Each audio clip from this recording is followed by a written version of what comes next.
promises. You know, if you make your customers believe in promises, you ought to fulfill and keep your promise. Hello everybody, it's Turtle here with another special report.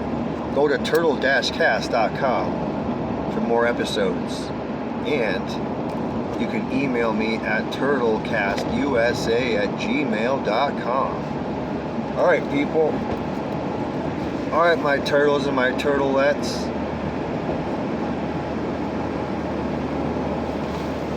today we're going to talk about something having to do with a show called Ozark. So spoiler alert,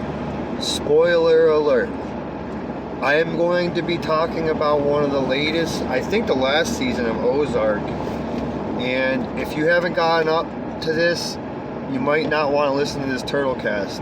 If you did or don't give a shit, cool.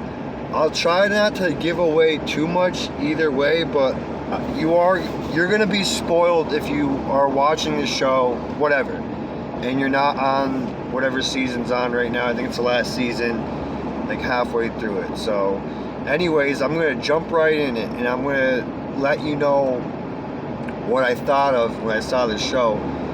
And actually what it was that you gotta be your own marketer and copywriter for your business. Now, I'm not saying don't hire a top-notch copywriter or marketer like myself. It's actually more of a reason probably later down the line where you might need some of my assistance. However, for me to do your marketing and copywriting, like, I gotta be like in the passenger seat. Well, you know what I mean? You gotta be the one in the driver's seat, because this is your vision, your business. You know the customers, your product, your service, whatever it is, so well that I could either fuck it all up, or I could leave something out. I could not be sounding like you or your voice or your company, and that's important. So my point to that in the show Ozark is, in this episode I saw recently, Marty basically signs up, I don't know if he has much of a choice, but to go down to Mexico. It was like Navarro's idea, you know, like the leader of the cartel. He's in jail, and he needs Marty to go down to Mexico and not just be like a messenger boy, but like deliver the message that, I think the guy was named like Alejandro or something. It was Navarro's nephew, and you know who really killed him, right? And so to get leverage on both angles for the cartel, for Navarro and Marty, he's sent out there to basically deliver the message to his people, the cartel people, and all that stuff. And not just deliver the message, but he also basically had to lie too and say that Navarro killed his nephew, as like, because he was like a traitor, which he kind of was. And the story was like played out pretty well, the way that they were seeming or hoping that it will work. And I don't want to even spoil it for myself because I didn't get that much farther than that. But anyways, my point to that is Marty, you know, he ended up going down there, and he had to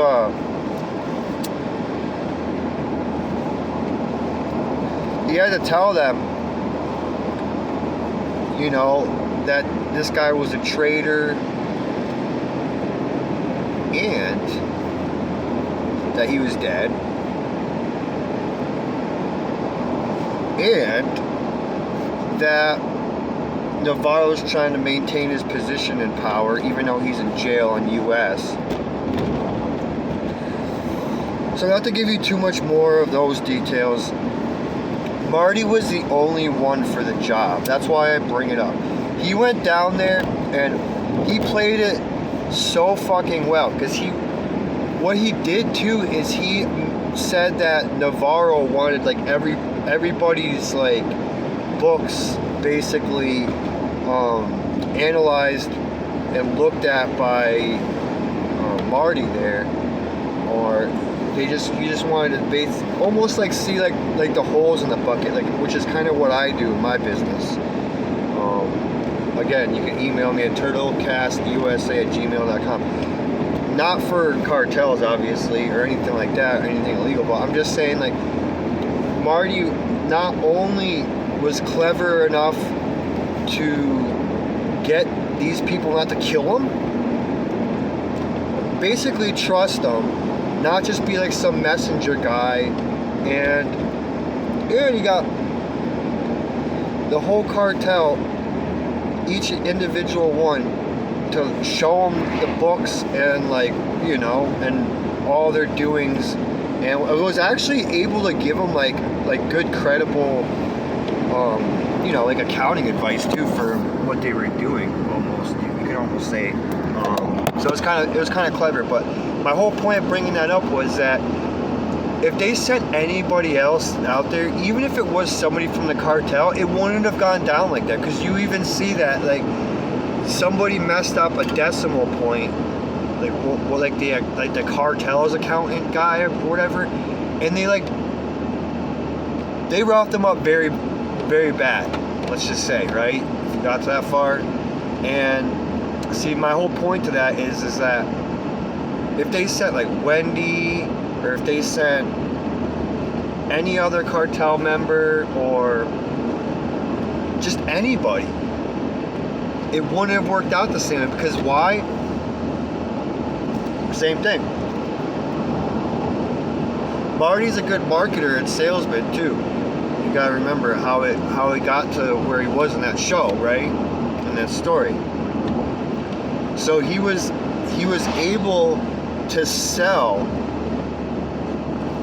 that everything was gonna be okay with their old leader, that their old leader killed the nephew that they all trusted, right? And they trusted this stranger Marty who came into their territory. Most of them don't even speak English, and they trusted him after he delivered the news to look at their books too. Can you believe that?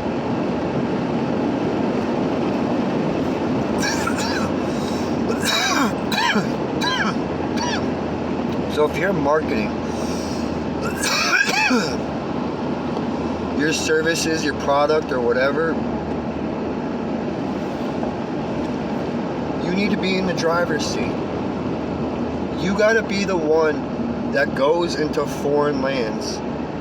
And if you got to lie, you got to lie. If you got to bend the truth, bend the truth. If you got to get people to do something, you got to have all those things in play. As far as like your mission, your purpose, a plan, a goal, things we've talked about before. And again, nobody knows you and your product and your business better than you. And if you want to have a convincing argument, a convincing case, a convincing confession, a convincing message to send, a message that you're selling something, warning somebody, whatever it is, if you just hire a stranger to do it, they're not going to be doing as good of a job as you want if you just let them just kind of come up with it on their own. If you're going to give somebody else the artistic privilege and ability and give them the job of creating your sales message, or creating your sales letter, or writing your ad, you need to be there like 110%. You can't just like throw a bunch of money on it. Like, you can, but you gotta throw a bunch of money at it, and you gotta basically not be lazy, and you gotta kind of oversee them a little bit too. I mean, you don't really need to. Your copywriter and the people in your marketing crew or whatever are going to just keep going back and forth with you, which is what you want.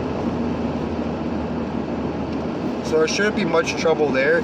I just want to remind you that you can't just escape like having to almost babysit a little bit the people that are behind your marketing project.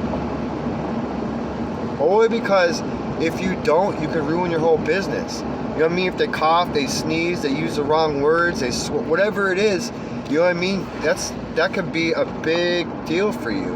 Attitude, they wake up on the wrong side of the bed that day, so that's why I bring that up. And that's the lesson for today. I'm going to let you go. Thanks again for listening to the Turtlecast. Go to turtle-cast.com, or you can email me at turtlecastusa@gmail.com. Thank you very much. Have a lovely day. Of a favorite song. So while she lay there sleeping, I read the